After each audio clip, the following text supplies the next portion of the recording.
नमस्कार दोस्तों। आज के इस वीडियो में जानते हैं महाकुंभ के इतिहास के बारे में। महाकुंभ करोड़ों श्रद्धालुओं की आस्था का प्रतीक है। महाकुंभ सिर्फ एक मेला नहीं बल्कि यह आस्था, परंपरा और हिंदू संस्कृति का संगम है। श्रद्धालुओं के लिए यह एक पवित्र एहसास है जिसका इंतजार सभी श्रद्धालुओं को बेसब्री से रहता है। इस साल 13 जनवरी से लेकर 26 फरवरी तक महाकुंभ लगने वाला है। यह मेला कई मायनों में बेहद खास होने वाला है क्योंकि यह मेला 144 साल बाद आता है।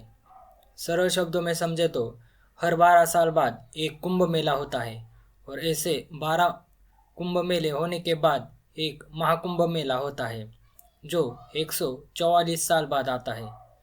महाकुंभ का आयोजन इस बार प्रयागराज में हो रहा है।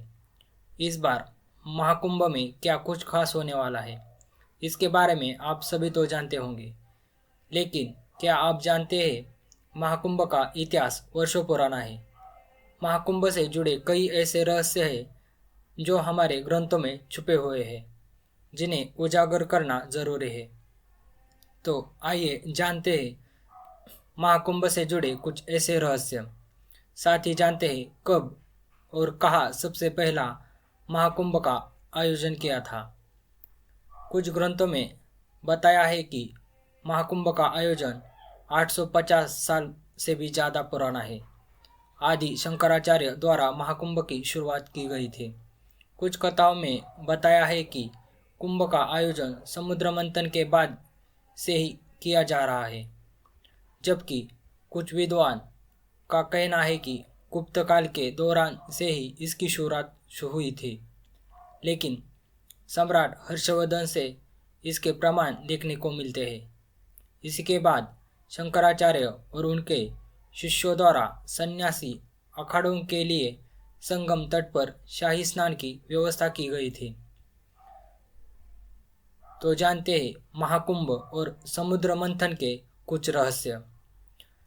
समुद्र मंथन के बारे में शिव पुराण, मत्स्य पुराण, पद्म पुराण, भविष्य पुराण समेत लगभग सभी पुराणों में जिक्र किया गया है।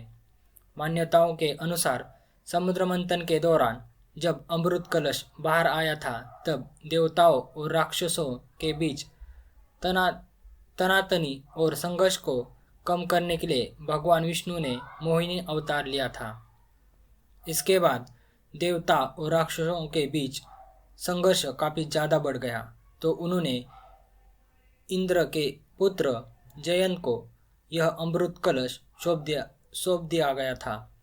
जयंत कौवे का रूप धारण कर राक्षसों से अमृत कलश को छीनकर उड़कर चले गए। जब वह घट को लेकर भाग रहे थे तो अमृत कलश से कुछ बूंदें प्रयागराज, उज्जैन, हरिद्वार और नासिक के में गिर गई। यह जहाँ जहाँ अमृत कलश की बूंदें गिरी, वहाँ वहाँ कुंभ मेले का आयोजन किया जाता है। प्रयागराज में लगने वाला महाकुंभ का महत्व अधिक माना गया है। दरअसल 3 पवित्र नदियों का, गंगा, यमुना और सरस्वती का संगम है, जिस वजह से यह स्थान अन्य जगहों से की तुलना में अधिक महत्वपूर्ण है। बता दें, सरस्वती नदी लुप्त हो चुकी है, लेकिन वह धरती का धरातल में आज भी बहती है। ऐसी मान्यता है कि जो व्यक्ति इन 3 नदियों के संगम में स्नान करता है उसे मोक्ष की प्राप्ति होती है। इसीलिए प्रयागराज में इसका महत्व अधिक माना जाता है।